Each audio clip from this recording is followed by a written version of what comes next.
नमस्कार शेतकरी मित्रांनो, सर्वप्रथम सगळ्यांना जय शिवराय। नाशिक क्षेत्र, धुळे, छत्रपती संभाजीनगरच्या अनेक भागांमध्ये उद्यापासून ढगाळलेले वातावरण दिवसमावता पाहायला मिळणार आहे। त्यापेक्षाही जास्त ढगाळलेलं वातावरण 18 तारखेला लातूर, बीड, जालना, परभणी, हिंगोली, नांदेडसह उत्तर महाराष्ट्राकडे देखील धाव घेणार आहे। यामध्ये पावसाची शक्यता जर आपण पाहिली तर एवढी काही दिसत नाही किंवा स्थानिक वातावरणाचा एखादा फटकारा होऊ शकतो, झाकून ठेवा भुसा वगैरे, पण धोके मात्र मोठे नाहीत।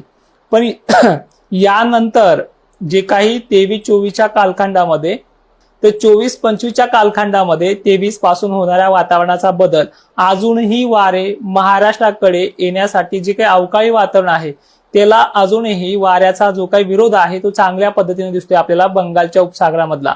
त्यामुळे अजूनही या वातावरणाची इन्सेंटिव्हिटी मॉडेलनुसार कमीच दाखवत आहे, पण तरी सुद्धा गाफील न तुम्हाला ठेवता, कारण की दोन्ही वातावरण सोबतच येत आहे। आता अजून सविस्तर सांगतो, बऱ्याच जणांना सविस्तर सांगणं म्हणजे एक बगबग वाटते, तरी पण सांगणं गरजेचं आहे, अनेक मित्र ते ऐकतात देखील।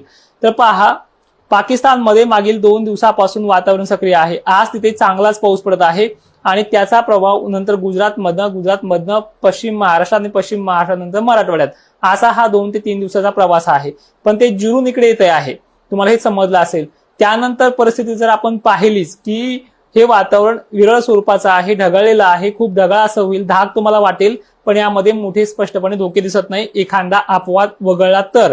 ठीक आहे, आता या पलीकडे जाऊन सांगायचं म्हटलं, जो मी 23-24चं वातावरण मागच्या 1 महिन्यापासून तुम्हाला प्रत्येक व्हिडिओत सांगतोय की 19 फेब्रुवारी नंतर वातावरण बिघडणार आहे। ते वातावरणाची पूर्वकल्पना तुम्हाला काल परवाच्याही व्हिडिओ दिली आहे, तर तेच वातावरण पुन्हा ऍक्टिव्ह होतंय। याला सध्या जर सांगायचं म्हटलं तर एमपी हा डिक्लेअर आहे। एमपीच्या भोपाळ, जबलपूर अशा इंदोर वगैरे भागांमध्ये त्याचे प्रभाव पडणार आहे। एवढंच नव्हे तर छत्तीसगड आणि एमपीच्या काही भागांमध्ये त्याचा अवकाळी स्वरूपही पाहायला मिळणार आहे। त्याचा धाक राहिला तर नागपूर सारख्या आणि अकोला सारख्या ठिकाणी, अमरावती सारख्या ठिकाणी राहू शकतो, पण अजून त्याला खूप कालावधी जायचा आहे। हे वारे सुद्धा अजून त्याला पलीकडे ढकलण्यामध्ये यश आणते, त्यामुळे फारसं घाबरण्यासारखं तिथे दिसत नाही। पण सतर्कता म्हणून तुमचे काही कामं किंवा पाण्याचं जे काही नियोजन आहे ते या कालखंडामध्ये करून घ्या आणि विशेषतः ही माहिती तुम्ही इतरही शेतकऱ्यांपर्यंत पोहोचण्याचं काम करा। आज बघतोय मी इंस्टाग्राम, फेसबुकवरती मला शेतकऱ्यांनी चांगल्या पद्धतीनं सपोर्ट दिला आहे, पण 2 वर्षापासून या चॅनलवरती काम करतोय, तर ह्या चॅनलचे 100K सबस्क्रायबर पूर्ण करायचे मी आज वैयक्तिक तुम्हाला बोलतो आहे, ते आपल्याला करायचे आहेत। आता पुढचा टप्पा असा आहे की हे जे वातावरण बनतंय हे 2 दिवसाचं अतिउष्णता आणि उष्णतेचा जो काही प्रभाव आहे महाराष्ट्रावरती वाढत चालणार आहे। आणि तुम्हाला मागेही म्हटलं, जेवढा उन्हाळा कडक तेवढा पावसाळा देखील चांगला राहतो। पण आता ह्या मान्सून बद्दल मी तुम्हाला स्पष्टपणे सांगतोय की 5 मार्चचा रिपोर्ट सुद्धा आपल्या ऍप्लिकेशन मध्येच देणार आहे, सोशल मीडियावरती तो व्हायरल करणार नाही। आणि तुम्हालाही माहिती आहे, आज सुद्धा अनेक जणांचे वक्तव्य बदलले आहेत, पावसाळा चांगला राहील, अमुक राहील। मी पण स्पष्टपणे तेच सांगितलं होतं की भलेही 2025 सारखा राहणार नाहीये, पण त्या अगोदर जे पावसाळे व्हायचे तशा पद्धतीने आहे। दुष्काळ हा शब्द खूप वेगळा आहे। दुष्काळ म्हणजे सगळीकडेच पाणी टंचाई असणं।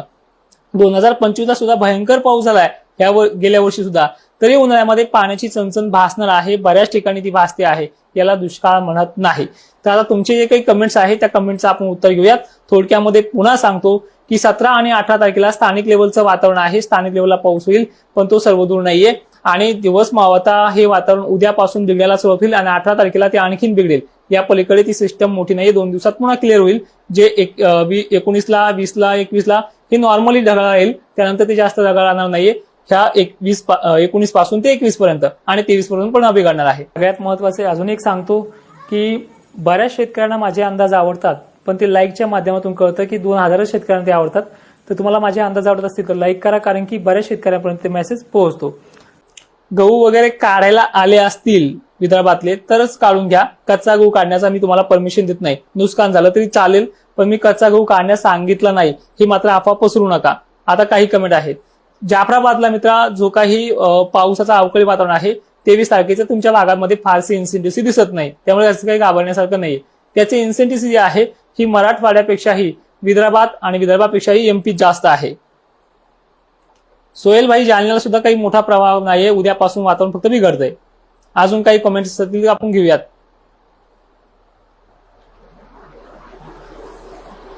पाथर्डी तालुक्याला उद्या ढगाळलेलं वातावरण होणार आहे आणि त्या पलीकडे जाऊन सांगतो परवा देखील होणार आहे, बुधवारी जास्त असणार आहे। मराठवाड्यासह खानदेश, विदर्भ, मराठवाड्यासह पूर्ण भागात हे ढगाळलेलं वातावरण असणार आहे. पालमला सुद्धा ढगाळ आहे. तुम्ही कमेंट करताय पालम सांगा, पण नेमकं काय सांगायचं हे पण कमेंटमध्ये करत चला. थोडा वेळ लागेल पण चालेल. व्हिडिओची रिक्वेस्ट पाठवू नका, वेळ खूप कमी आहे, तशी मी रील तुम्हाला दिलेली आहे. चला आणखीन कमेंट्स फास्ट मध्ये. उद्या वातावरण थोडं सक्रिय होऊन जाईल, म्हणजे उद्याच्या 17 तारखेला वातावरण नॉर्मली ढगाळलेलं व्हायला सुरुवात होईल. वावटळी फिरतील सकाळपासून. विजय नाईक सर बघायचं बघ, नाही तर निघून जा. ठीक आहे, नाही तर माझा अकाउंट तुला दान करतो मी, घेऊन जा. किती पैसे तुला कळतील. टॅमॅटो लागवड केली आहे अडचण महाराष्ट्रात जालना. लागवड कधी केली, काय केली हे देखील सांगणं गरजेचं आहे. सध्या तुम्हाला अडचण काही नाहीये, घाबरण्यासारखं काही नाहीये.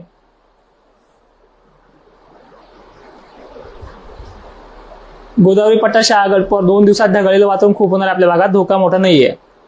नागपूरचा असं आहे, हा जो काही वातावरण बनतंय याचा धोका नाहीये, पण तुम्हाला 23-24ला थोडी अडचणी वाटतायत. त्याबद्दल तुम्हाला 18 तारखेचा व्हिडिओ पाहावा लागेल, परवा दिवसचा.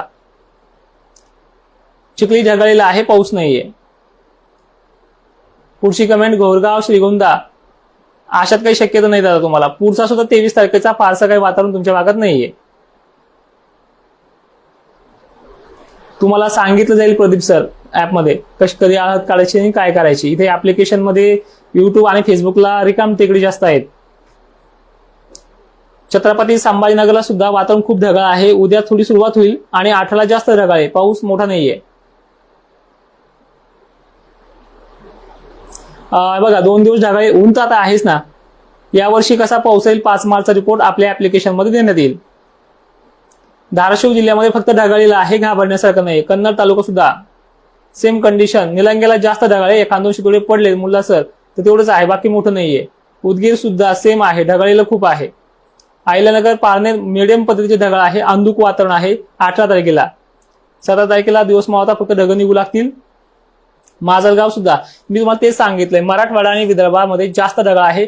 त्यानंतर पश्चिम महाराष्ट्र खानदेशामध्ये ढगाळ आहे. आणि एमपी मध्ये याच कालखंडामध्ये उद्यापासून 24 तासामध्ये, आज म्हणजे संध्याकाळपासून, तर याच टायमिंगला थोडाफार पाऊस हा जो आहे, जसं मागच्या वेळेस जळगावला त्याला झटका हाणलाय, तसं कदाचित होऊ शकतं एखादून गावाला. त्यामुळे थोडं सतर्क राहा. 18 तारखेला जास्त काही मोठा धोका नाहीये, पण एखादून गावाचा विषय आहे.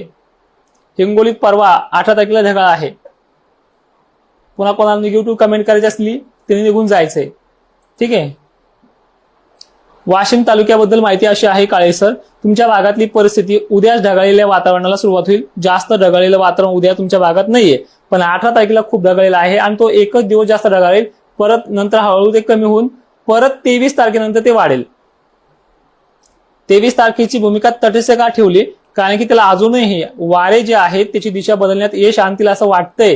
कारण की अनेक भागांमध्ये त्याचे प्रकार जे आहेत त्यांनी रोखून धरला. आता हा सुद्धा पाऊस त्यांनी एमपी मध्ये रोखून धरलेला आहे, जो 2 दिवसानंतर येणार आहे.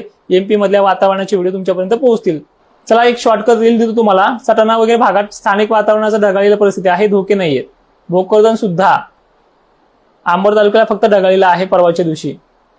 धुळे साखरीला फक्त एक काम करा, स्थानिक वातावरणाची थोडी भीती आहे. एकदा स्पष्ट करून घ्या जे नवीन आलेत त्यांनी. उद्या जळगाव जिल्हा, छत्रपती संभाजीनगर, नाशिक जिल्हा, पुणे परिसरामध्ये ढगाळलेलं वातावरण खूप आहे. स्थानिक वातावरणाचा पडला तर पडला, ढगाळ वातावरणातून मोठी धोका नाहीये. त्यानंतर 18 तारीख आहे मात्र बुधवारची, ती खूप ढगाळलेली आहे, लक्षात घ्या. भुसा वगैरे झाकायचा असेल तर काही जिल्ह्यांना सांगू इच्छितो. त्यामध्ये लातूर जिल्ह्याचा समावेश आहे, बीड जिल्ह्याचा समावेश आहे, जालना पण ठीक 4-2 शितोड्याचा विषय आहे काही काही भागामध्ये. तेवढाच अकोला, हिंगोली, वाशिम, ठीक आहे, मेहकर वगैरे भाग, मंठा वगैरे परिसर, जिंतूर वगैरे परिसर. त्यानंतर वातावरण कमी होऊन जाईल. त्यानंतर परिस्थिती लगेच बदलते कधी बघा, 23 तारखेनंतर 22 तारखेला चित्र थोडं ढगाळलेलं होऊन जाईल आणि 23 तारखेला वातावरणाची सक्रियता पाहायला मिळेल.